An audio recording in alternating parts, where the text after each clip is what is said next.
Hear that?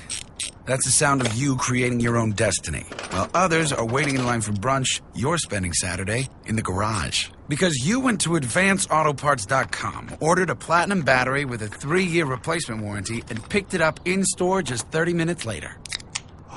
Now, installing a battery isn't an all-day job, but what the brunch crowd doesn't know won't hurt it. Advance Auto Parts. Let's get you back on the road. Visit advanceautoparts.com to learn more.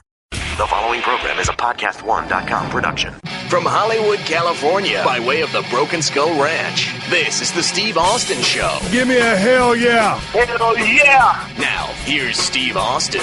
All right, everybody, welcome to Steve Austin Show. I am coming to you from the mean streets of Los Angeles, California. I'm sitting here in my office at 316 Gimmick Street. Folks, today I got Dean Ambrose, WWE champ, coming right up. This is the interview from Live Stone Cold podcast on the WWE Network, and I'm playing it for you today. Man, I'll tell you what, today is Monday as I cut the open for this show, and I'm actually back a couple of days early from the vacation we took. You see, last Thursday, we went down to Palm Desert, California. My wife looked at me and said, you know what, we never go anywhere. We never take a vacation. You don't want to go to Hawaii. And Hawaii's too far to go right now. We'll just take a short trip and get out of town for a couple of days. I said, sounds like a good plan to me. So my wife does a bunch of research, gets on the computer, and we end up at this real nice place in Palm Desert. It's called a villa. And it was, a different part of the hotel complex, so we didn't have a bunch of people around us. And the thing that was kind of attractive to going out there was the fact that it was going to be about 98 degrees, and because it's summer, there wasn't going to be any people there. My wife was talking to the person on the line there, and she said, oh, no, it's going to be completely dead out here. You guys basically be the only ones here. So I thought, we weren't going to see anybody. Well, two things happened. A heat wave came in, and it got all the way up to 117 degrees. And then a church group, another group, and two other groups from all over the place came in, so the place was at about 90% capacity. There was people everywhere. And it's kind of a rib because in the villa, you got like a kitchenette, which means you don't have a stove, you got a microwave, and you got a barbecue grill. It's a gas grill. So it took all my food to maintain my diet. I was able to do for the most part with the things at hand. And then outside the little villa, they got like a miniature swimming pool, except it's not really a miniature swimming pool, it's a hot tub. Well, when it's 117 degrees outside and the water is 105, that's not very relaxing. I'm not a water person anyway. What my wife did was sit down on the steps and just put her legs in there for a couple of minutes at a time. If I'd have had a carton of eggs, I could have stuck those eggs in that damn whirlpool, hot tub, whatever you call it, and boiled the damn things. And then over there on the wall, there was a sign. It said, no diving, no lifeguard, capacity 3. Well, first of all, it was only me and my wife. We tried to get our dogs to go in there, threw a couple of tennis balls in there. They wouldn't have nothing to do with it. It says, no lifeguard on duty. No kidding. A lifeguard for a damn hot tub? The thing about water, if you have enough water... The thing about water is if you have enough water to submerge your nose and your mouth, you got a chance of drowning. But in this little bitty contraption, if you just stand there, you really got to be stupid to drown in one of these things. No lifeguard on duty. Yeah, for every villa, I was expecting to have a tower so I can have somebody watch me while I walk around there and drink a margarita. It was absolutely ridiculous. And then you never could turn the thing off just to get the water down to the regular temperature. My wife went down to the big pool where all the people were at. Me, I'm not really a water person, so I didn't go down to the big swimming pool and have a cocktail. I would go to the gym, get my workout in, and then kind of go back to the crib. And the thing about it is, every time we went back to go do something in the car, they got to come get you in a golf cart, or you can walk. And the sidewalks were so damn hot, it wasn't the fact that I couldn't walk, but the sidewalks get so hot, our dogs can't walk on them, so they got to stay in the grass. But there's inevitably so much concrete out there, it heats up the bottom of the dog's feet. You ever think about that when you got your pet on a hot sunny day and you're out somewhere? They're kind of funny. That's because the damn pavement is burning their feet. So then by the time you tip the guy that takes care of you on the ride and you give the guy a couple of bucks for bringing your car around for you, it just turns into one big-ass cluster muck. So it turns out most of the time I spent in Palm Desert was either in the gym or in the room because I was going to go golfing. I ain't got a golf game, but due to my shoulder, I can't swing a club. I wouldn't just go get a couple of balls and go putting. And the biggest thing I wanted to do was just rent a golf cart and drive it around on the roads up and down the golf course.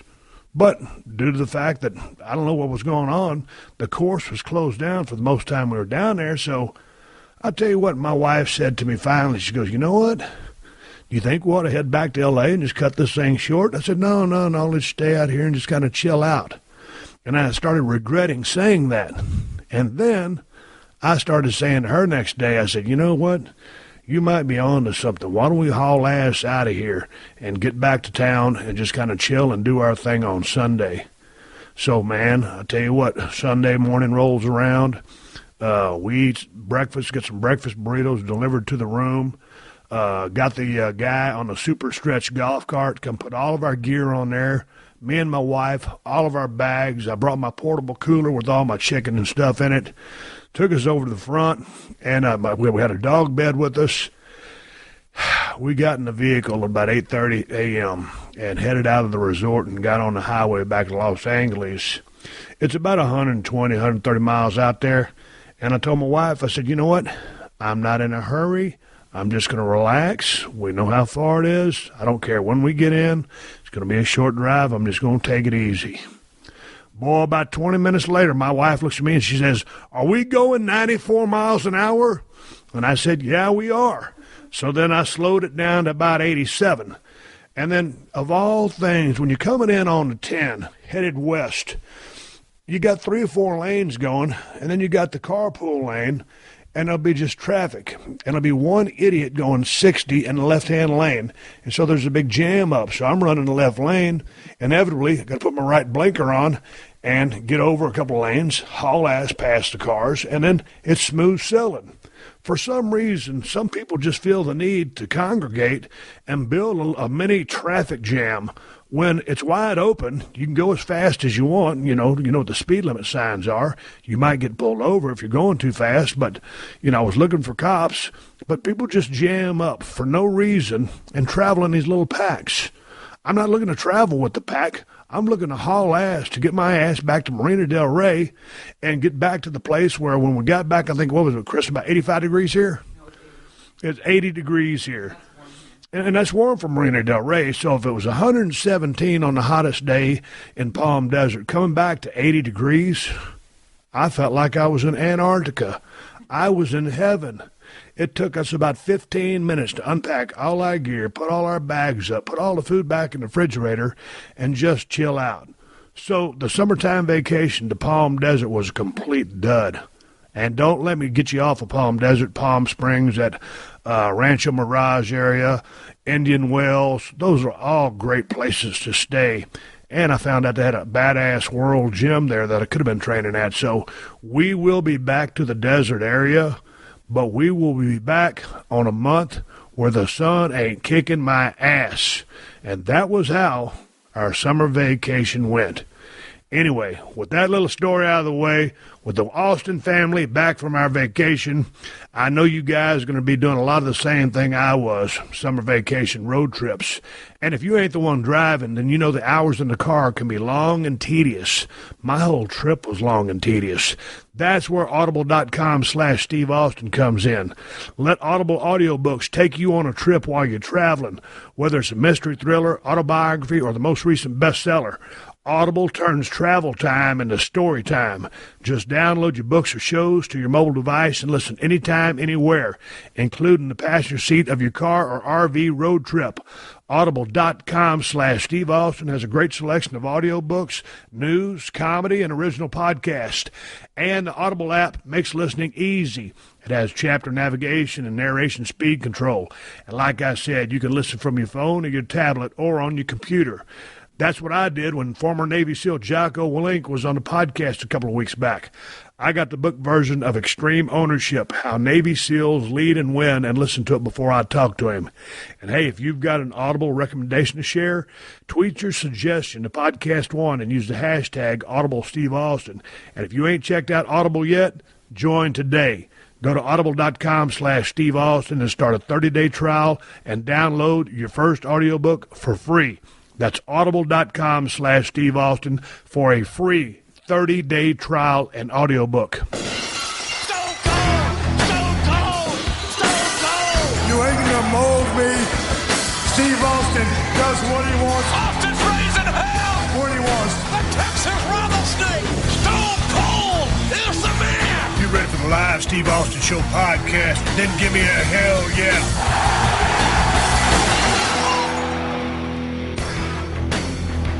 All right, everybody, welcome to the Stone Cold Podcast. My name is Stone Cold Steve Austin. I am coming to you live on the WWE Network from the mean streets of Anaheim, California. Joining me today, the Lunatic Fringe, WWE World Champion, Dean Ambrose. Dean, how are you? I'm good, man. I couldn't be doing any better. Rocking the tap-out gear. Before we came on live, we was talking pickup trucks and country music. I didn't expect that out of you. So why is that? I don't know. I was thinking maybe grunge era, thinking music influences. Yeah. I didn't think country. I like grunge music. I'm from that era. I'm from the 90s. You know, I like a little bit of everything music-wise, you know. I don't like a genre specifically. I think there's good music. There's good country music, bad country music. Good rock music, bad rock music. I really like, I like old country, like I was saying. You know, I like Waylon, Merle, you know, the old stuff. You know, keep it on Willie's Roadhouse, Channel 59 on XM, or Outlaw Country. You know, I like the old stuff. You know, you heard some of like the newer country they got like. Dude, there's a select few that I will. Dude, if you turn on a regular radio station I'm not gonna mention any names. I know that's why I'm kind of stuck in my world. I kind of dig what I dig. I use the Pandora radio. I won't drop my name, but I want to take you back. You're talking about the old days of country music. Let's talk about your early days growing up, because. What was it like for a kid like you, Dean Ambrose, coming from the mean streets of Cincinnati, Ohio? What was life like in your formative years? I'm from, like I said, I'm from Cincinnati, the nasty natty, yo. Also the home of Brian Pillman, my old tag team partner. True. And Jerry Springer. But you didn't know that one. Yeah. So me, Pillman, Jerry Springer, that's what Cincinnati's giving you. And Carmen Electra, maybe. They have to check on that one. But tell me about growing up.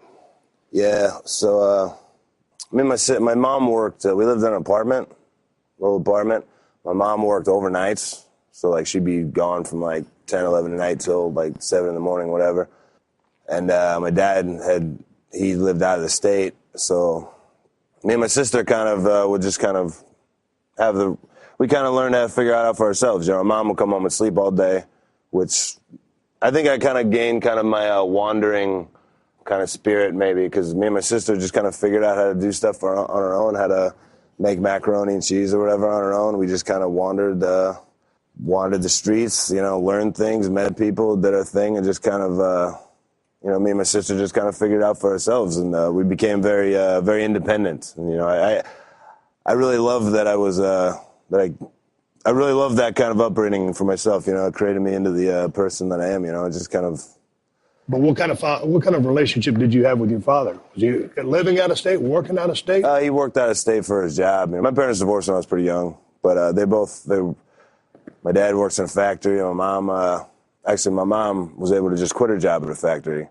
When I'd been trying to get her to quit it for a little while, since I started having a little more of a run here, and that's probably the greatest accomplishment I've had in wrestling, just because I've been able to, you know, do pretty well for myself. My mom's worked in this factory for 13 years, 12 plus hours a day, like, you know, in a hot, sweaty factory or whatever. And I was able to just be like, Mom, would you just quit your job already? And I was able to pay her house off, and so she could quit her job. And it was probably the best accomplishment I can say that I've had in wrestling, you know. But would you say that you had a happy childhood? Yeah, I really would. You wouldn't expect that? No, I just read public housing, and was my research wrong? Was there no public housing? No, but I was happy because... No public housing? Yeah, I mean... You were happy? Yeah. Which one?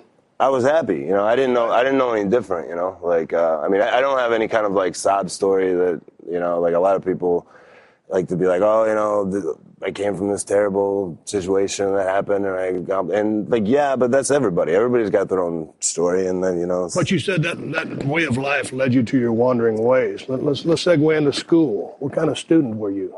When I was in like elementary school, like, you know, whatever, third, fourth, fifth grade, when I was like a young kid, I was actually pretty good at school. Like, I get all straight A's. Like, school came very easy to me. Like, you know, I was very good reading very early, stuff like that. I mean, to me, it was easy, you know, read the book, take the test, you know what I mean? School actually usually came very easily to me. Once I got into, like, middle school, like, that area, once you start having be able to, the point where you can start kind of having an independent thought in your brain, and you start asking the question of, like, okay, why do I have to learn this? Or, like, do I really got to get on this bus and go to school? Because, like, what's the point? Who's telling me I got to do this? Do I really have to go?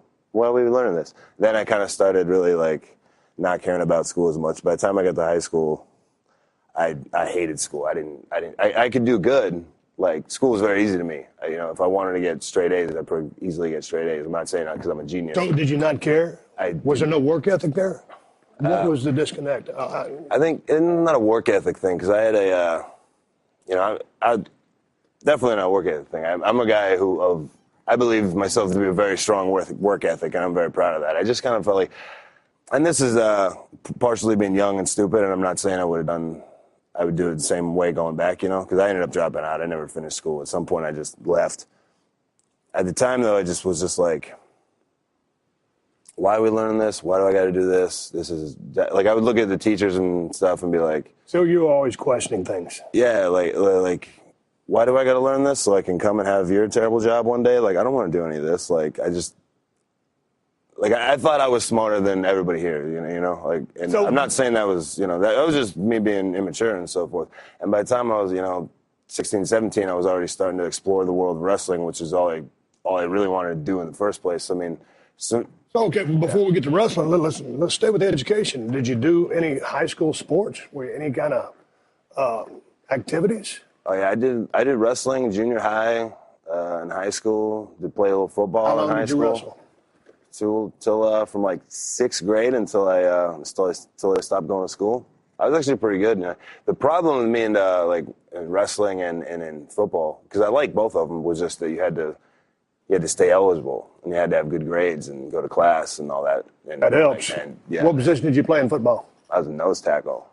Yeah. Had to be scrappy to play nose tackle. Yeah, I played both ways actually, because we were terrible. Like maybe never won a game. Like we won I don't even think we ever won a game. You know, we had a tiny little group of people, so you know you had to play both ways. You know, a lot of the better guys. You know, so I'd never come off the field, which I really liked. I enjoyed. You know. Okay, strong work ethic there. Let's go back to high school. You just said, "Hey man, I question why we're doing all this. I'm just going to drop out. I don't see the value in it." What did you say to your mother or your father? Nothing. And I just at some point stopped going to school, kind of like that movie Office Space. Have you ever seen that? Like, I don't even know. I can't even tell you, like, the point at which when did they find out that you quit school?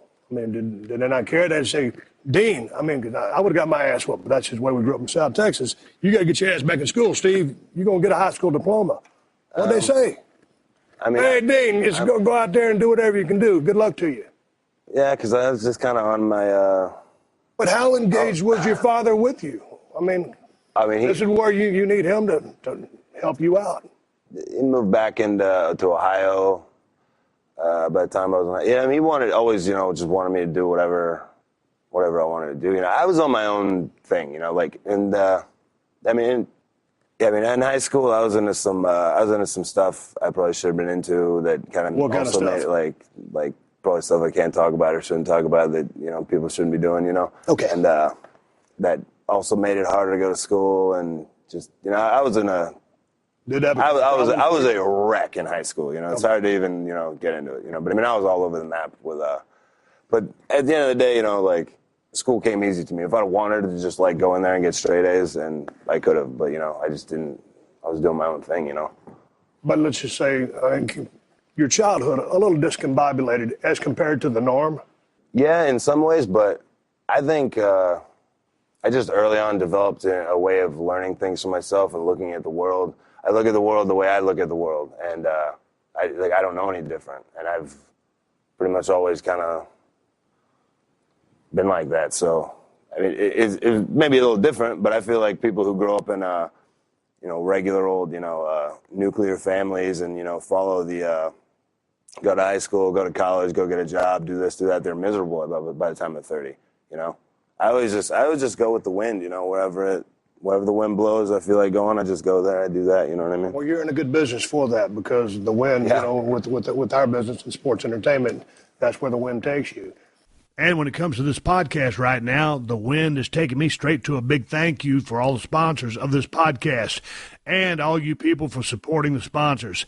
And to show my appreciation, I've worked out a special deal with our friends at Dollar Shave Club and arranged for them to give new members a month of the executive razor for free just for buying a tube of Dr. Carver shave butter. Swig of water for Dollar Shave Club. So now there is no excuse not to join the millions of others who have joined the club. DollarShaveClub.com/Steve delivers amazing razors right to your front door for about a third of the price of what those greedy razor corporations charge. That means when you become a member of DollarShaveClub.com/Steve, you can afford to shave with the fresh blade anytime you want. We all know how great it feels to shave with the fresh blade. I got the executive blade, and when you pair it with Dr. Carver shave butter, it's about the smoothest shave money can buy, and that's without breaking your wallet. And Dr. Carver shave butter ain't your average shave cream.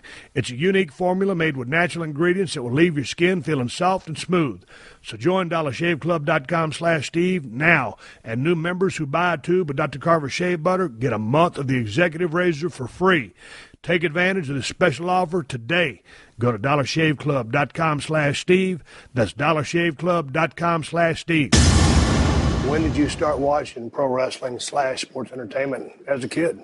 Or were you a fan at all? Oh, yeah. I can't really remember, a first memory of wrestling. Or, the first, a lot of people have the first time I saw Hulk Hogan, I knew that's what I wanted to do. I don't have a first memory. I just don't ever remember a time when wrestling wasn't the thing that I liked. Every memory I have, as far back as my memory goes, wrestling was my favorite thing. I loved it, I was into it. And it was for me, it was this other world that was this perfect, cool world where good guys fought bad guys. And it was just it was a world that you wanted to be in, you sit in front of the TV and you you want to get into that world when you're a kid, it was a fantasy world. You mentioned Hulk Hogan. Was he an inspiration to you, or who was your guy? No, I missed Hulkamania. That was kind of I was born in 85, so when I was 7, 8, whenever I first would have started watching wrestling, Bret would have been on top, Bret was the first guy that was the guy. Bret the Hitman Hart. Bret the Hitman Hart. Right. Yeah, I loved Bret when I was a little kid, he was the man. I always liked Bret because he wasn't because he was the biggest or strongest. He was just he's a cagey son of a bitch, you know what I mean? And he would he'd put over how announcers put over how technical he was and the endurance that he had, and I was always, that was always very impressive to me, 60-minute matches and stuff like that, and tricky holds and outsmarting big giant Bam Bam Bigelow, and the big bad guy slips on a banana peel. I love that stuff, as a little kid. So how did you end up getting started in the business? Well, you watched enough of that, you said, hey, man, this is what I got to do? Yeah, I just had, a feeling. I just always had a feeling in the back of my mind. I don't know how to become a wrestler. Or it wasn't I was walking around telling everybody I was going to be a wrestler. I just had a feeling in the back of my mind, an intuition that I could do this, and I could be a pretty good pro wrestler if I had ever had the opportunity to be a pro wrestler. I had no idea to go about doing it, And I started to kind of, without really having a plan, becoming more, as I got older, more and more just obsessed with wrestling. You watch when you're a little kid and you play with the toys or whatever, but as I got older, I became obsessed with watching not just what was on TV, but, scouring all the video stores for tapes. I used to shoplift stacks of tapes from every video store. I apologize to all the I would apologize to Blockbuster Video, but they're not around anymore, so you can't come after me. But acquire as many just tapes, I had boxes of tapes, whatever came on the TV, I'd stick that 6-hour VHS tape in and just record everything and just sit there and watch it over and over and over. And then you get into like ordering stuff out of catalogs and getting like Japanese wrestling and stuff like that and learning more about like NWA and WCW and just learning about all this old stuff. And you read the magazines and read the books. And I started like compiling like an encyclopedia in my brain, like a history of wrestling. Like, oh, okay, there's like territories and there's like different champions. You got Dusty Rhodes over here, whatever. And I started watching ECW. Loved ECW. Hey, that hit me like the perfect time. Right when I was like 12, 13, and you turn on ECW, you're like, it just hits you in all the right spots, you know. Like sometimes when I'm watching you, sometimes I see a little bit of Terry Funk. And he would have come through ECW maybe at a time when you were watching, because certainly he was an older school guy. Was he a guy that you looked to as, hey man, this guy's pretty badass? Oh, I love Terry Funk, yeah. I love that ECW version of Terry Funk. He wasn't my favorite guy at the time or anything, but looking back, especially now that people compare me to him a lot, you know, you go back and look at like NWA champion type Terry Funk. He was awesome. Just mixing brawling with wrestling and I love all those, that's an aside, but I love all those old NWA champions, like just watching like Harley Race and Ric Flair and stuff like that, and just how they are the world champion. You know, like you watch Harley, this has nothing to do with what we're talking about, but I'm just going to start rambling. Right. So like, you know, you watch Harley Race. He's oblivious and does not care that there's even an audience. He's just out there and I'm not even going to try to beat this guy. He comes out there, challenger in the ring. I'm the champion. Everybody knows I'm Harley Race. I'm the champion. This is the same goes for Jack Briscoe or a lot of those guys. Couldn't care less if there's a crowd here. Couldn't care less. I don't even have to try to beat this guy. What do you got? Try to take this belt off me. Let's see what you got. Try. Do you know what I'm saying? Like he had this, like, all right, who's this challenger? Let's see what you got. Because I know I'm the man. Everybody here knows I'm the man. And they were just like, they had a thing to them, you know, that I don't know if, like, you know, I would like to bring some of that to myself, you know, if I could. Both of those guys, like Flair, Harley Race, had mentors. Who mentored you in the business? I don't really particularly have one. I mean, there's been a lot, you know. I was trained by a guy named Les Thatcher's school in Ohio, and trained primarily in the ring by a guy named Cody Hawk, who all those guys at that school, where I went, I didn't even know it was in Cincinnati. I couldn't be happier that I got a chance to go to this school in Cincinnati. It's called Heartland Wrestling Association Main Event Pro Wrestling Camp, right? And I see a flyer on a telephone pole for it. And this is at the period of time where I'm just super obsessed with wrestling and I'm like studying it and learning all this stuff and but I don't have anything to do with that energy. I see a flyer on a telephone pole for a wrestling show. It's at the flea market for HWA. So I'm like, I got to go to that. Hell yeah. So I go to the show and it's cool because it's like up close and personal. It's an indie show, and I'm like, wow, these wrestlers are like, I'm right up on the ring. And on the program, at the very back of the program, it says, Les Thatcher's Main Event Pro Wrestling Camp. And it was like this light, it was like this serendipitous moment, this giant light shone down from the heavens. It was like, and it was like, that's where I'm going. That's where I'm going. So I write like a letter and like try to get in and show up. And eventually I end up, you know, sweeping the floors and selling popcorn because I'm like 16 at the time. And by this point, train you? You had to be 18. Got you. So I had to hang out. And so for 2 years, you swept floors, sold popcorn, paid dues? And it was like because it was an old school camp, you know, Les wrestled in the 60s. Right. You know, like he wrestled Ric Flair and like when he first came to like Charlotte, you know, he always says he was Ric Flair's first match in the territory, which could be suspect, I don't know. But, you know, I mean, that's how old he was. So this is an old school camp. So you have to learn everything. You do nothing but take bumps.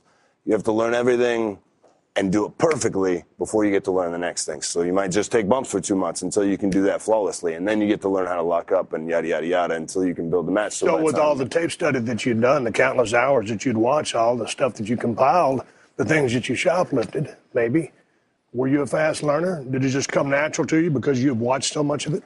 Yeah, a lot of it did, to be honest. Like, a lot of it didn't, you know, but a lot of the physical stuff, I mean, some stuff came easy, some stuff came, you know, but once I kind of started putting it all together after I'd been wrestling for a year or so, like I started to feel like I was getting pretty good pretty quickly. It kind of maybe being a little cocky, you know. But I mean, it was 2 years of just getting my ass kicked and just training every day. I love that school. Like, I would just live at that school. They gave me a key to the... But how was the school? Because, when I watch your style now, if you hadn't told me that you'd had amateur background, I would never think that you did, because that's not a part of how you worked. And I've gone back to watch your stuff from all the places that you've worked, and you've really worked a pro style, or what you put together on your own, but there's no amateur stuff in there.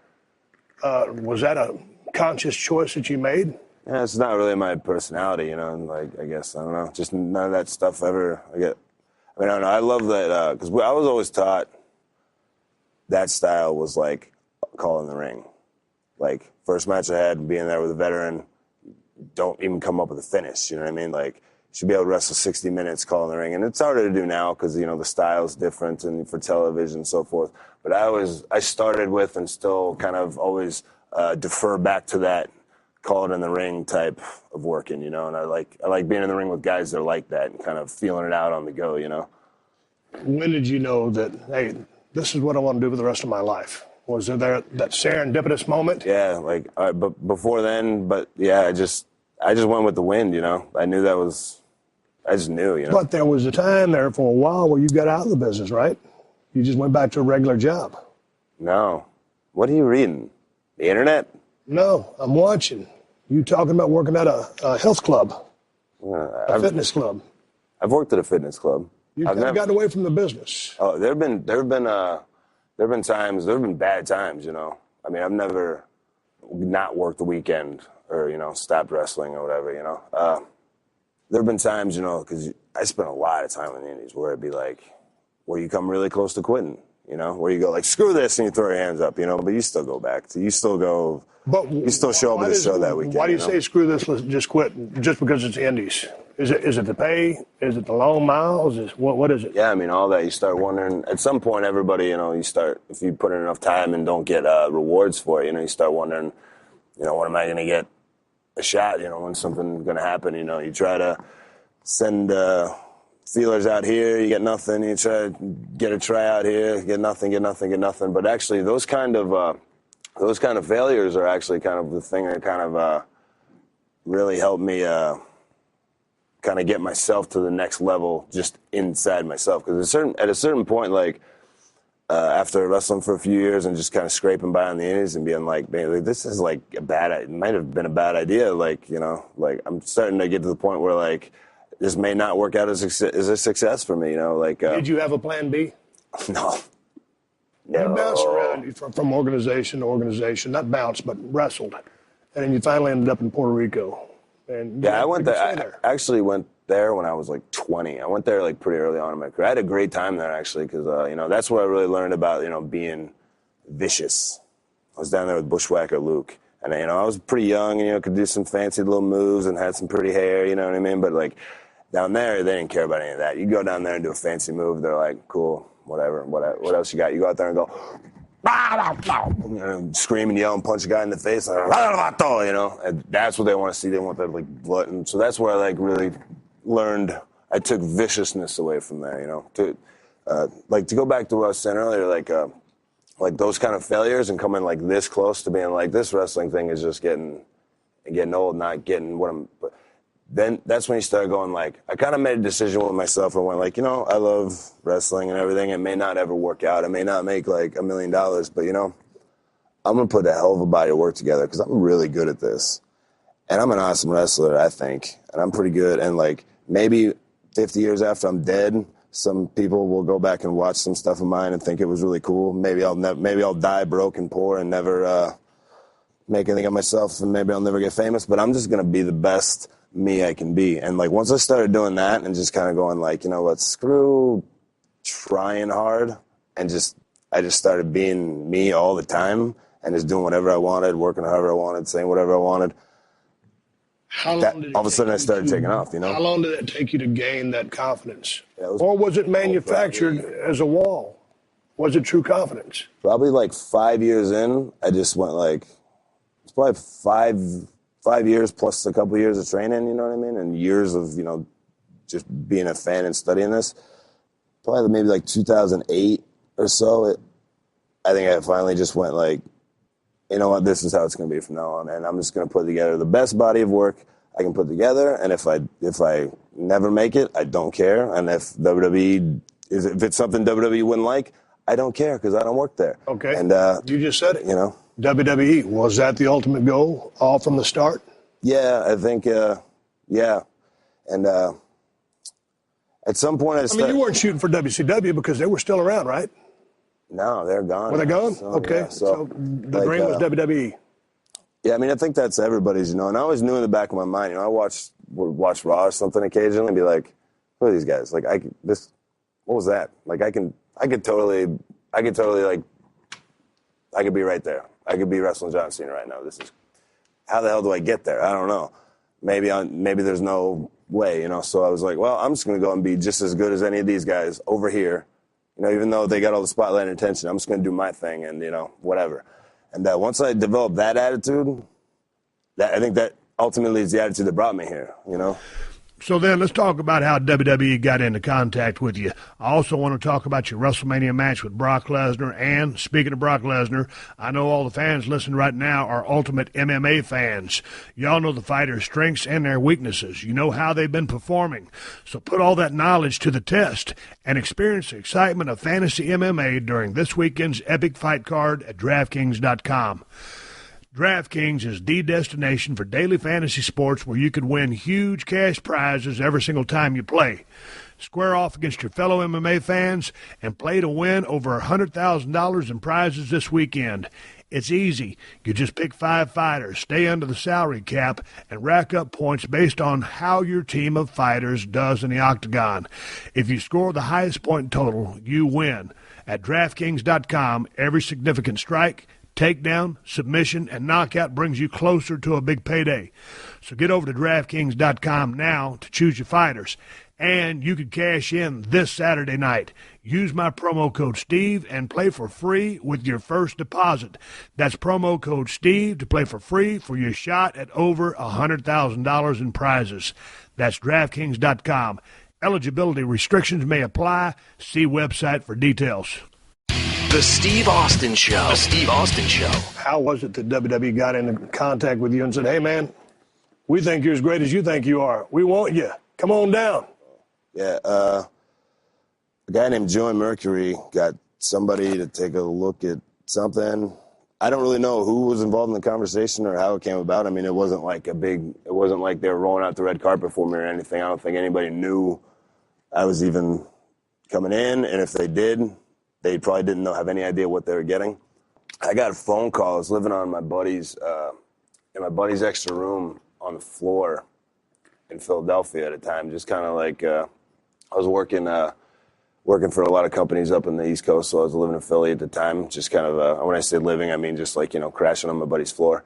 And I just got a call randomly one day from it was a 203 number, and I answered it because I get calls from a bunch of indies and promoters or whatever, and it was like, hey, it was a guy named Ty Bailey who's not here anymore, and he was like, hey, this is Ty Bailey from WWE. How you feeling? I'm like, from where? I thought it was like a name promoter. He's like, hey, WWE. I'm like, oh, okay, sure. And I thought it was like one of my buddies going like, hey, man, Vince McMahon calling. You want a job? I was like, sure, man, cool. It's a rib. Yeah, and I'm like waiting for him to drop the act. I'm like, who is this really? I'm lucky I didn't screw it up because I didn't think it was real.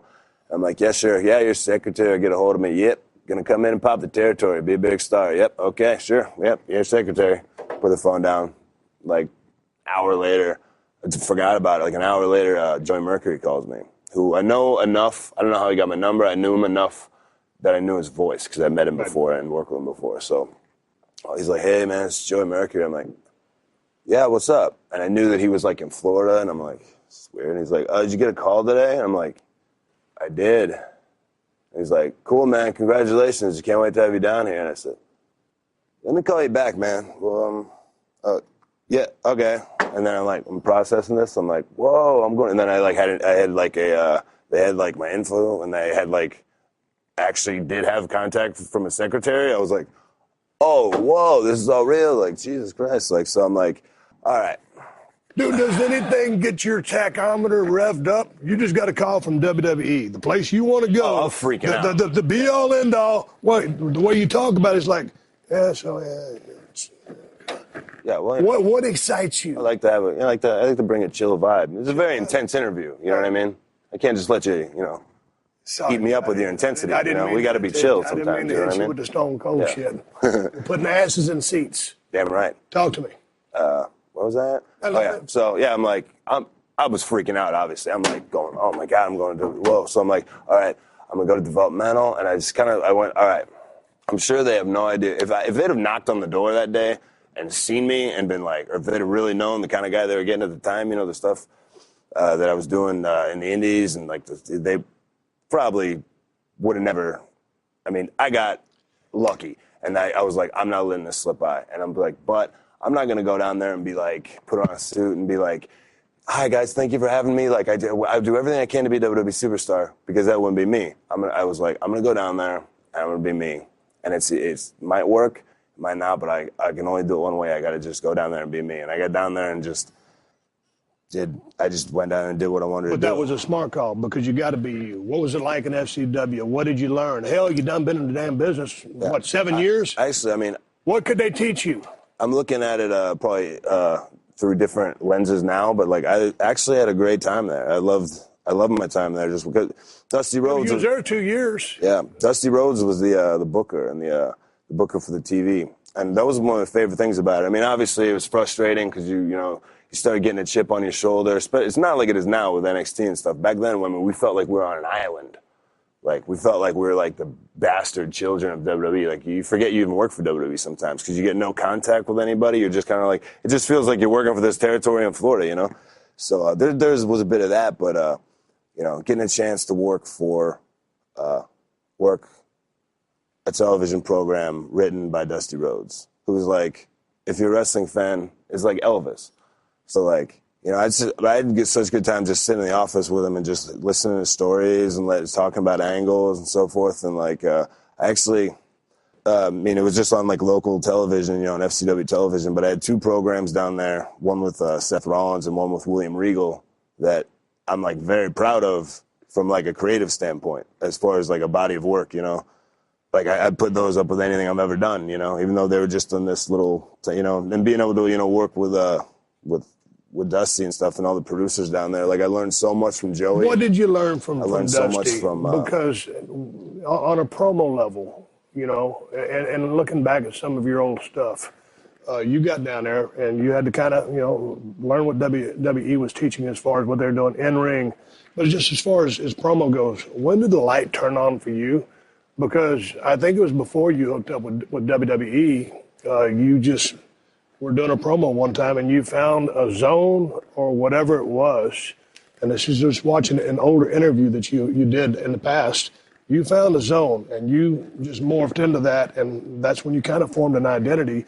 I guess it would be, the genesis of what is now the Lunatic Fringe. Yeah, I mean, that's what I was talking about earlier, when you find that spot where you just go like, all right, I don't give a damn. This is who I am, Like, as far as, like, learning from Dusty, it was funny because we do these, like, promo classes. And I always, and still kind of do, like, I just thought they were so weird and so stupid. Like, it was very awkward to me. They're like, okay, everybody's sitting around and get up there and cut a promo. I'm like, about what? About who? It's not real. There's no, it was very odd to me, Like, I mean, I could do it, but like, I really had a bad attitude about that whole thing. But like, because I was like, I know how to talk, like just, I always thought I'd hear about like scripted promos up here, like, oh, scripted promos. But I always thought, and this is me being naive, I always thought it was just like a myth, like there's not really scripted promos up there, because in FCW, we do whatever we want. They just be like, you have a promo. I'd be like, cool. Word, let's go. And figure once I got up here, there's not actually going to be scripts, right? Like that's maybe if somebody needed it, or but you don't really have to read the script. But no, the first time I got handed a script, it was like a. So where would you say your promos are now, based from back in the day when you were wrestling as John Moxley? And all of a sudden, you fell into that groove on that guy, and you were cutting some really edgy stuff that was badass. Compare the Lunatic Fringe Dean Ambrose with what you were doing, say, 6-7 years ago? Yeah, well, you were out on a limb, brother. Yeah, right. I dug it. Yeah, the Fringe, I guess, right? I didn't come up with that, but so like when I first got here, they give you the script and you got to kind of read it, and you're like, you're reading where I can talk forever. Like, if you just put a mic in front of me and just say, just talk, I can talk forever. But what is talking forever? I mean, I can riff and talk. Right. But if you put a script in front of my face, I can't memorize 3 lines. Gotcha. Okay. I'm like, I'll forget them all. You give me a paragraph, I'll never remember it. But if you just say, just talk, I can just talk, right? So it was a little jumpy for me, just trying to get into a groove when I'm trying to, like, memorize lines. Like, it always kind of killed it for me, you know what I mean? Like, I was kind of like, it started to be like, I'm like, I hate doing promos, because all it is just I got to memorize these lines. It's not fun anymore, you know? But now I've gotten to the point where, like, I can kind of call my own shots more a little bit, you know, and I can, you know, now there'll be times where Vince will just be like, say whatever you want. And, like, now it's like, all right, now we can finally get rolling here and do some work, you know? What is your take on a promo? I mean, the message you're trying to deliver, because you're trying to reach in and make people believe in you and what you're about to try to accomplish. You got to move people. Yeah. Mister, can you make folks cry when you play and sing? Yes. David Allenco. That's right. I knew that. You don't think I knew that? So that's a promo. Effective and effective. Your mission on a promo.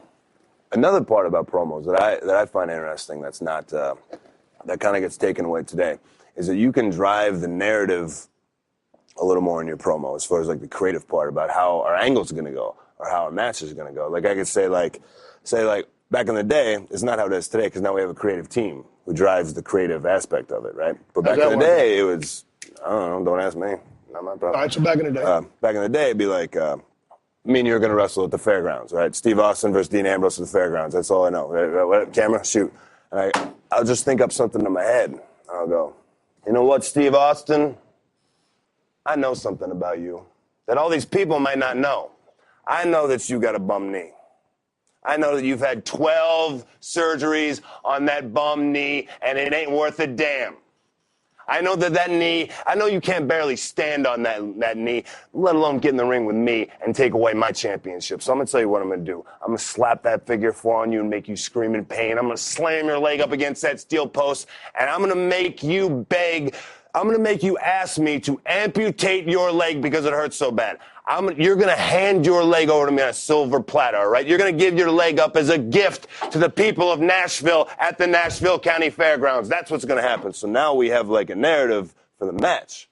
Maybe we don't go to it, maybe we do. But, like, it's just another thing. Like, man, maybe it's like, what if Austin's leg... And does Austin have a bad leg? You know, and now it's like another thing. Or you could come back with something else. You know, we can kind of create the story as we go. Yeah, because Stone Cold said, well, hell, I'm going to whip your ass with one leg any day of the week, twice on Sunday. So to that you would say what? And so we continue the story, but it's an organic fashion. Do you like people creating words for you because you're a free thinker? You know who you are. Oh, God, absolutely not. No, don't do that. I mean, I'll be honest, sometimes I get a suggestion, because I'm open to everybody's suggestions. You can get a great idea from somebody who you never expect. I'm open to all suggestions. You know, sometimes I get, like, a great idea from somebody. I'm like, you know what? That was awesome. I'm going to steal that, you know? Like, so. Do you have a chip on your shoulder? Do you always feel like you have something to prove? I have at times. Depending on when I first got to WWE and we're in the Shield and this goes to the other 2 guys, yes, for sure we had a chip on our shoulder, because we felt like we were just as good or better than anybody in the company, and we were just down there making pennies in Florida on local TV, and screw everybody, we're going to come in and kick the door down, and we don't really care if we get heat or nobody doesn't like us or anything. Like, screw it, don't care. Big chip on the shoulder at that time. When I was, like, first starting in wrestling, yeah, definitely a big chip on my shoulder, because I wanted to show the world that, like, yeah, I'm not joking when I say, like, yeah, I'm going to go be a pro wrestler, and I'm going to go, like, I'm going to be a big star. I'm going to be WWE champion one day. Like, and, you know, you get laughed at or whatever. Like, I'm being serious, and I'm going to make you prove people wrong. You know why? Because you just accept your life and whatever crappy life you have here in Cincinnati. I'm going to work my ass off. I'm actually going to go do it because I'm proactive, and screw you. So yeah, a chip on my shoulder back then.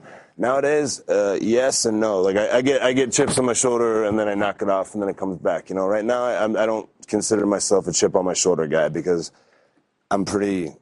Well, dude, are you saying you're complacent? You've lost your edge because you got that championship belt finally? Yeah, not complacent at all, but not a chip on my shoulder as far as, like, what's everybody gonna, like, think of me? Like, you know, I'm gonna make sure I prove, you know, and whatever. You know what I mean? You got to go. I have a confidence.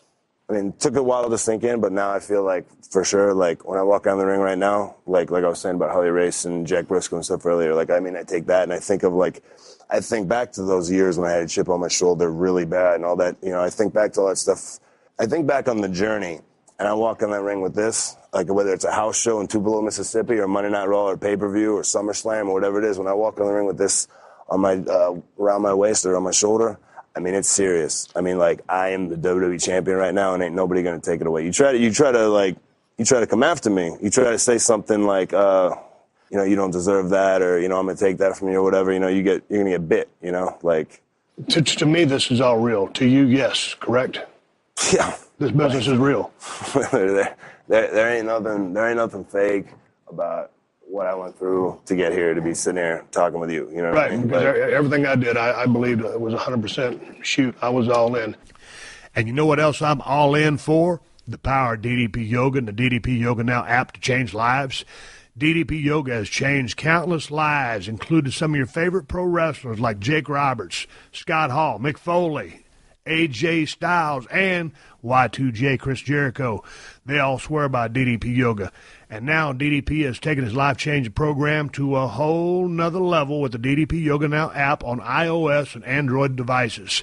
So now you ain't got no more excuses about why you can't start DDP Yoga. The app means you can do it anytime, anywhere. And the cool thing about the app is that you can track more than just DDP Yoga workouts. By connecting to a Bluetooth heart rate monitor, you can track your calories and heart rate in real time, no matter where you are or what you're doing. All the fitness tracking features like pain tracking, measurements, progress photos, and much more are completely free in the app. And DDP Yoga Now subscribers can do the original workouts, the new 2.0 workouts, and live workouts from the DDP Yoga Performance Center. So get your workout on, get your healthy cooking on, and get on the DDP Yoga program using the DDP Yoga Now app. And to make it even easier than he's already made it, for a limited time, you can get the DDP Yoga DVDs for 20% off, plus 3 months of full access to the DDP Yoga Now app. Just go to ddpyoga.com/Austin. That's ddpyoga.com/Austin to take advantage of this deal. Commit now.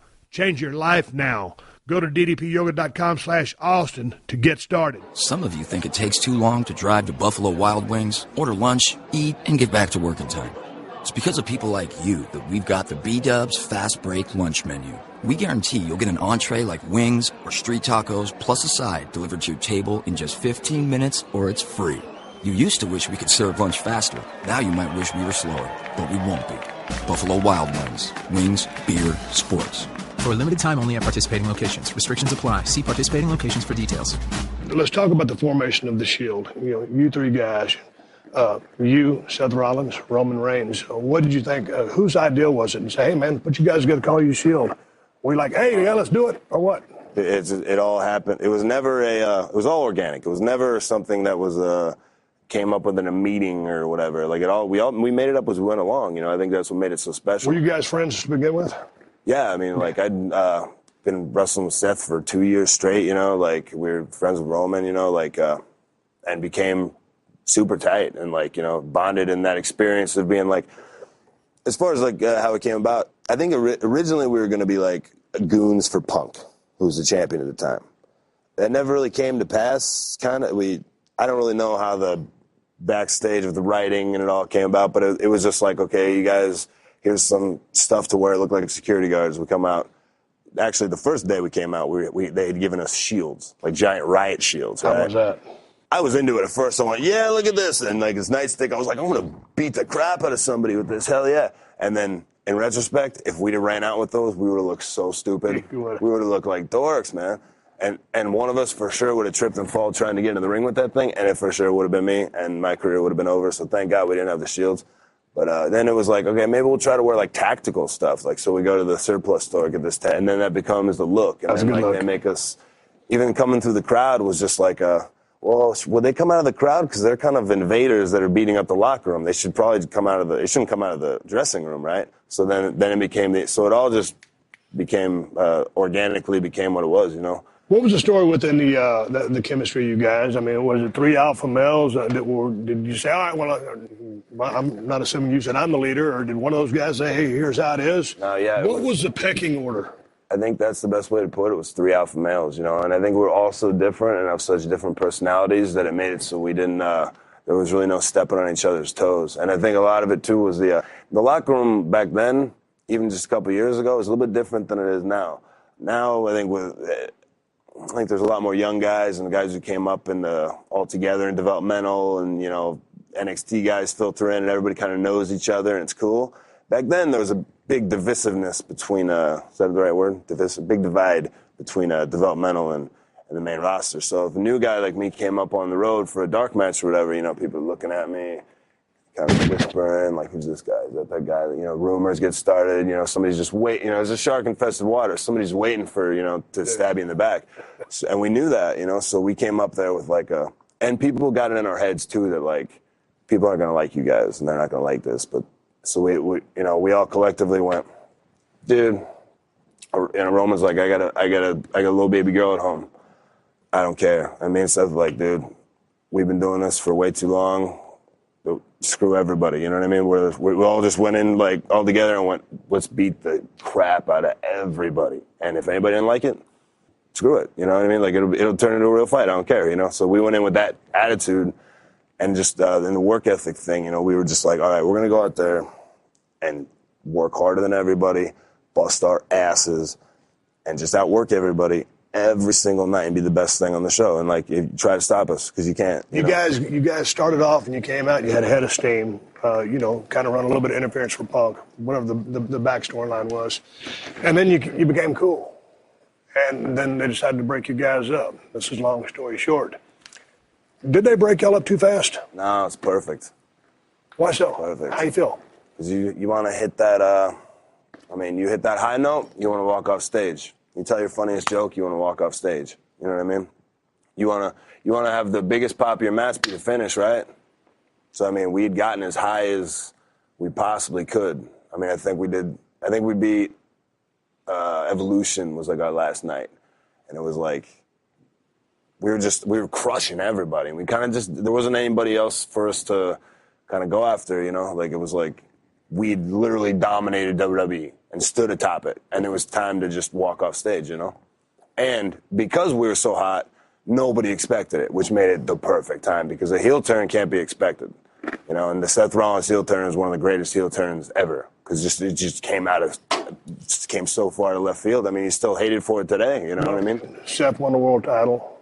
Roman won the world title. You now have the world title. But at the time when those two guys were having their runs, you say, hey, what am I, chopped liver? Because in listening to you talk, you're the best guy in the Shield. Hell, you're the best guy in the company listening to you. It's because you're getting me all fired up. I've tried to bring chill vibes in, and then you got me all fired up, you know? No, but I know what you're saying. Yes and no. I knew the breaks when the situation worked out how it worked out. I mean, originally we were doing this kind of like teasing a breakup storyline forever where I was going to be the jerk out of it. So I'd been kind of intentionally being the biggest jerk and kind of being the sleaziest one of the Shield, like forever, you know, because I knew eventually that'd make it easy for people to hate me, and because I never expected them to have to try to like me.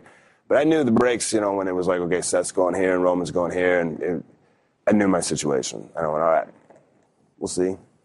And I'm going to send it to somebody who I'm close with. I went, in 1 year, they're going to have a babyface that they don't want. I knew it was going to be me. And that's, you know, phrased, that might be the right way to phrase it, but that's exactly what I said. And I went out there and I just went, all right, screw it. I don't know how I'm going to do this, but I'm going to go out there and and I just started busting my ass in the babyface role, and people started picking up with it, you know. And I remember, I will always remember this because it stuck with me and it like stuck in my craw, and it was one of those things that made me go like, all right, we'll see. Because it was shortly after that, I think we were going to like the Money in the Bank pay-per-view or something, right after the Shield broke up. And I came out and did a thing where I attacked Seth and jumped off of something and the security guards or some kind of segment like that, and I cut a little promo. It's a little thing, right? And whatever we did, the place went bananas, right? And I was like, yeah, that was good. And I got to the back and I was like, whoa, that was awesome. Did you hear that? The place was going nuts. And the producer, who I won't name, you probably figured out who it is, came walking up to me and I was like, damn, you might just up and get over. And I'm like... And, you know, he meant it as a compliment. Like, he was trying to say, you know, the crowd went nuts, but I'm like, oh, I see how it is. I'll remember that. And I remembered it. I remembered it for. Did you feel a like long you time. weren't designed to get over? Did you feel like it was you against the world? Yeah. And then in your not in like I was sabotaged, but I was just left to my own devices. Right, but which was great, actually. I don't do think you it could have think worked better the than Lunatic that. Fringe, you know, fans, the people that started buying into you and that bought into you now, it's we against the world, and man, for some reason you've, you know, gravitated towards, you know, a large portion of the people that watch the WWE shows. Yeah, I mean, I think that's. I mean, that's the message if there is one. You know, like I really can't tell you what my like character is or whatever. I just go out there and be me. You know, the lunatic and the crazy and all that stuff.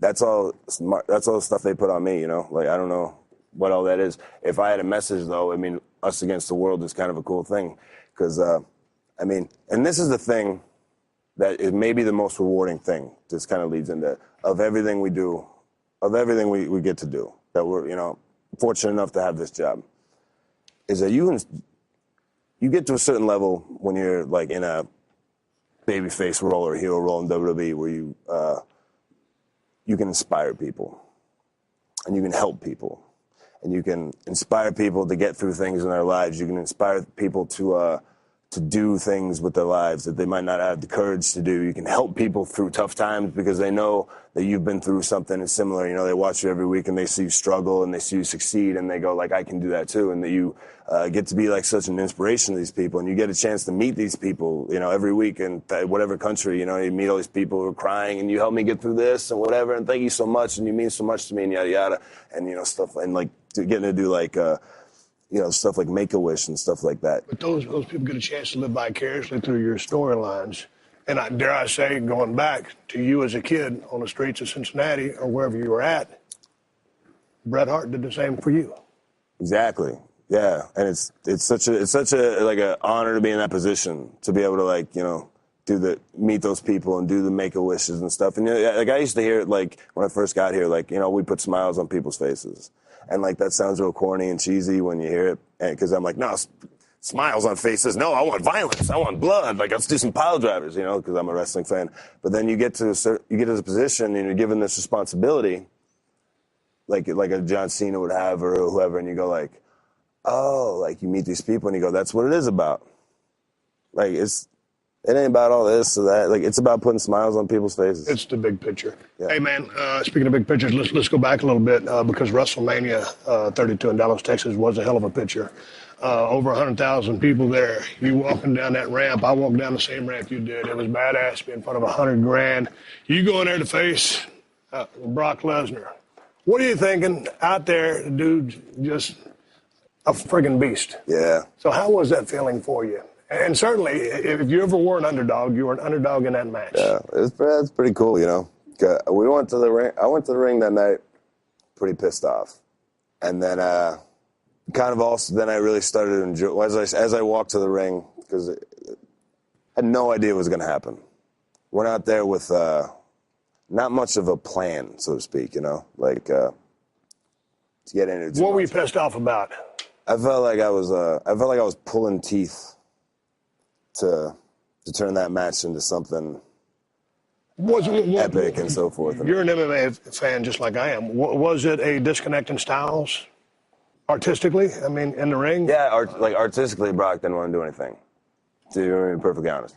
And because, you know, Brock's going to Brock. He's all about Brock. You know, I had a vision for that match to be the craziest thing imaginable, you know what I mean? And I was trying to pitch everything to everybody and had every idea, and just I put so much effort in, so much work in, and other people did too, and you know, and I was met with laziness, and but I just kept thinking at the end of the day, I was like, once we get in the ring, it's all gonna be okay. We'll figure it out once we get in the ring, and you know, went out there and we whacked each other with weapons. I got suplexed a bunch of times, and you know, it's an invigorating feeling walking in the ring, knowing that like you're going out there with a man who can kill you with his bare hands in front of 100,000 people, and you have no idea what's going to happen. It's pretty cool, you know. So then, like, I live for moments like that. So it was a hell of a day, I'll tell you. Let me ask you, as I sit here and look at that belt, I held that belt a few times, a different version of it, but the world champion. What does the WWE Championship mean to you on a personal level? I think for me, it symbolizes that, nobody, if you believe in yourself, nobody can screw with you. Don't take from anybody. Don't let anybody tell you no. If people, don't accept negativity from anybody. A lot of people want to put their negative vibes on you nowadays, especially today. In today's society, a lot of people like to give their negative vibes. People are just, don't take any of that. You do what you want to do your own thing, and for me, it symbolizes, that for me. And it's a chance, and it's a chance to help and inspire other people like that, like I said, because I've been put in this position that I take very seriously as, I'm like a role model to children. Isn't that weird? I would have never thought in a million years, but it's a responsibility that was been given to me, you know what I mean? And I take that very seriously, you know what I mean? I might not be I'm an atypical role model for children, but hey, I still got a message, and that message is, How's your relationship with Vince McMahon? Oh, it's great. How great is it? Me and Vince are boys. I'm his favorite. How well do you know that guy? Pretty well. Vince is he's a unique individual, And a lot of people, I think are intimidated by Vince or get the wrong idea of Vince. But I find him very easy to talk to. He doesn't want to be, glad-handed to, you know what I mean? I'll go right into Vince's office and be like, what's up? He'll be like, hey, what's going on, I had a 45-minute conversation with him at 2:30 in the morning the other night, He's going to work out because he's crazy like that, That's serious. That was in the lobby of the hotel. He's got his creatine, and he's got his cut off sweatshirt, and he's ready to go, I'm like, I'm certainly not going to work out at 2:30 in the morning. But, if you, people forget about Vince, he's a CEO and he's an executive and a billionaire or whatever, but at heart, man, Vince is a street fighter at heart, man. Vince is a trailer park street fighter at heart, He loves that, He loves that, he's one of the boys. Does he understand who and what you are? I think so, yeah. Being a street fighter?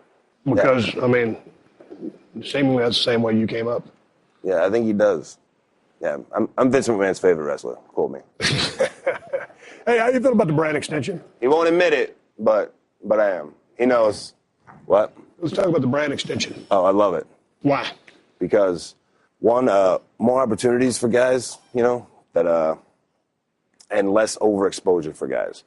You're talking about 5 hours of wrestling with the same storylines and stuff. You got to come up with twice the amount of content, because sometimes there can be too much build up to a match because you start running out of ideas to, you got to fill time. You got a 3-hour show, you got to fill time, so you start giving away a lot of stuff. I can't tell you how many 20-minute, 30-minute matches I've had with Bray Wyatt and Kevin Owens. After a while, it's just I feel like we've done this a lot of times on TV, but you got to fill time with however you can. So I think overexposure, helping of overexposure is one of the good reasons. The other reason is, one, everybody's going to get an extra day off at home, which I think is going to be great for everybody for just, health and purposes like that, and just recharging everybody's batteries.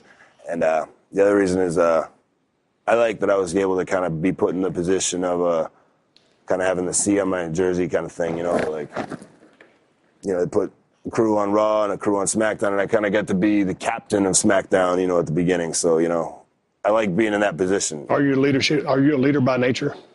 Not in the way like a John Cena would be, or a guy like that who will bring everybody in and have a meeting and give guys advice and so forth like that, and not like, all right, everybody round up, I'm going to tell you some stuff, Not that that's bad. I'm not in that way. I prefer to be a leader by example. Kind of going back to that, we'll just go in and work harder than everybody else every night, and that's it.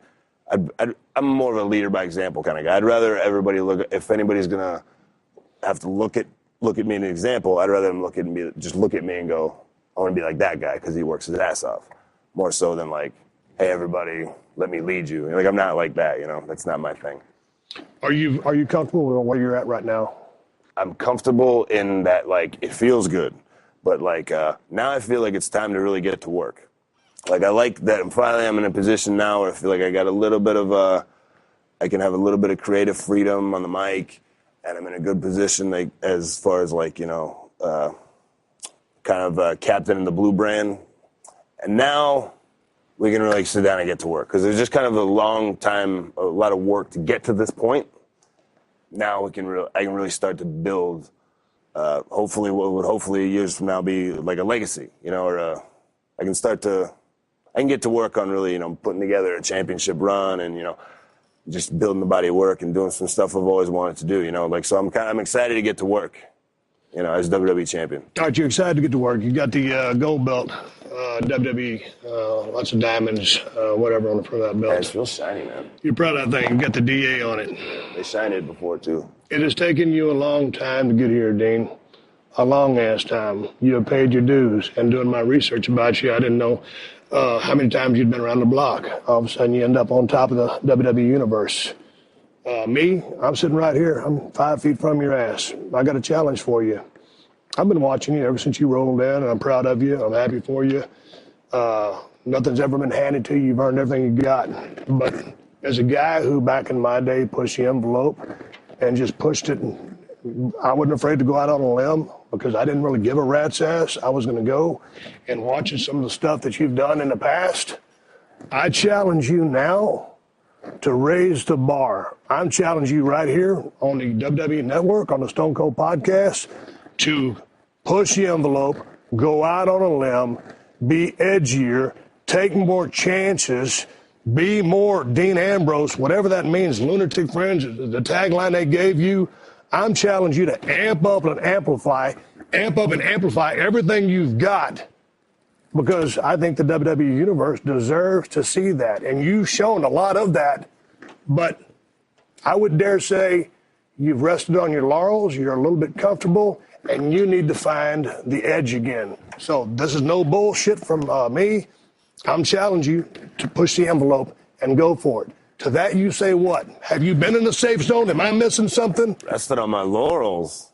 I am offended by that, but I want the best out of you, and so do these people that are watching this damn show every Monday and every Tuesday, which you're the captain. Yeah. I want to see more out of you, Dane. Give it to me. Give it to the people. This is what you've worked your whole life for. Do you understand what I'm saying? I like it. Is this a disconnect? No, I mean, as far as, pushing the envelope and stuff, I try every day to push the envelope as much as I can. And sometimes, sometimes you can yell and scream and beg can we do this? Can we do this? As much as you want. And you still, at the end of the day, you're playing in brother's sandbox, But I like that. And I like you're reminding me that, getting on top is one thing. Staying on top is a whole nother thing, And like I said, I'm excited about getting to work and excited for the challenge. But now I feel like now I'm, feel like you put me on blast a little bit, and I like that. I mean, as long as we don't end this with a stunner, because I'll block that. I know how. You can't block a stunner. I will not let you block a stunner. I already know the counter. They give me, the counter? Yep. You can't do it. They give me the go-home cue. It's time to wrap up this podcast and ride off into the sunset. I'm sitting here in Anaheim, California. It's like the ending of right down the road from the mean streets of Los Angeles, California, where I make my home.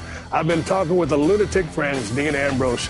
I wish you nothing but the best. You work your ass off. Continued success. Oh, thank you. Steve Austin here on the WWE Network. We hope we give you $9.99 worth, and we'll catch your ass down the road. We're signing off, and that's the bottom line, because Stone Cold said so. All right, everybody, give me the go-home cue. It's time to wrap up this podcast and ride off in sunset. Before I do that, I'm going to give you guys something to watch.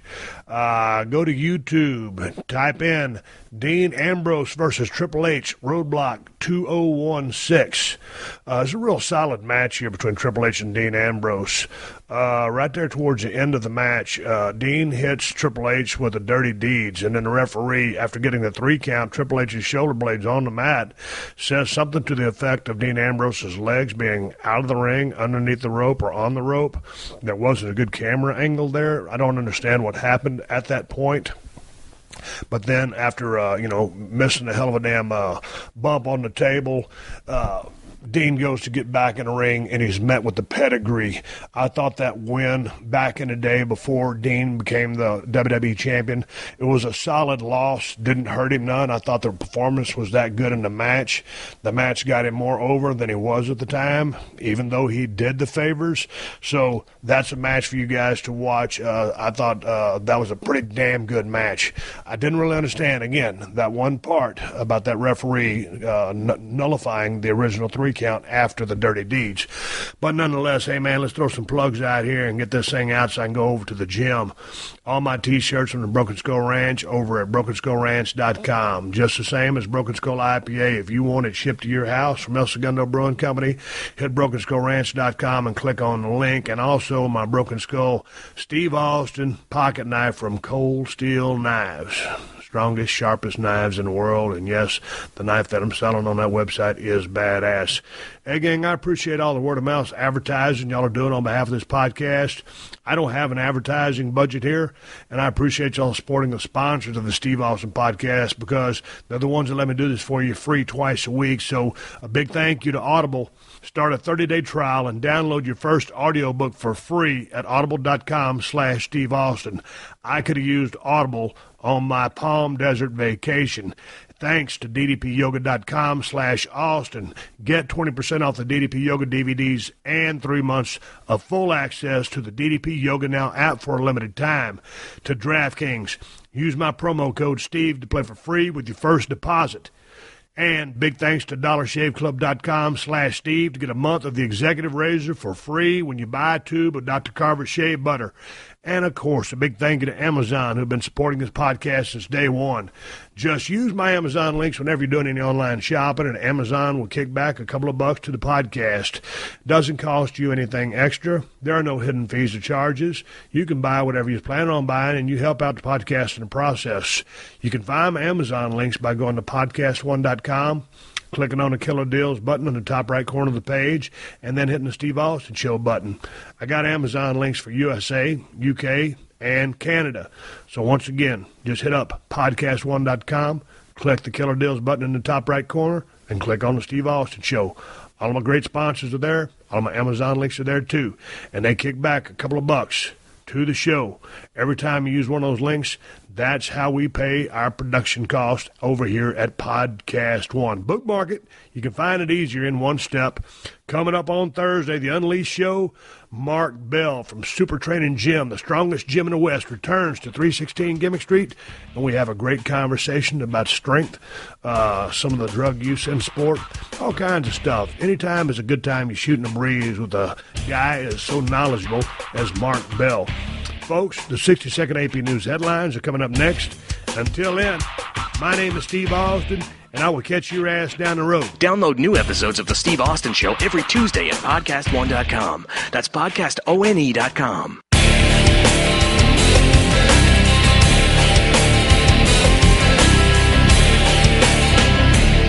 I want to say thank you to Drop Stop, one of the great sponsors of this show. Drop Stop is the original patented seat gap filler, as seen on TV's Shark Tank. Get the original Drop Stop at buydropstop.com and use code STEVE for 2 free gifts and free shipping. Stay tuned for the latest AP News headlines from Podcast One right after this. When shopping for car insurance, consider this. Geico has been saving people money on car insurance for over 75 years. So if you're serious about savings, it's simple. Go to geico.com. After 75 years, they know how to save you money. Update. I'm Carlotta Bradley. Southeastern governors are dealing with the aftermath of Hurricane Matthew. Florida Governor Rick Scott. The brunt of our problem is really right now in Northeast Florida. I'm going to be here until people get back. I want them back to work. I want the businesses open. I want people back to school. I want people in their homes, and I want them to have power. South Carolina Governor Nikki Haley says power needs to be restored and roads fixed so evacuees can get back home. We are dealing with flooding. We are dealing with trees down. We are going to deal with debris removal. And so we ask for your patience. North Carolina Governor Pat McCrory says 3 people have died in the state, so residents need to understand just how bad conditions are. From Raleigh all the way east, stay off the roads, stay in your house, watch the football games on TV, bunker up. 3 people have died in Georgia, 4 in Florida. AP Update. I'm Carlotta Bradley.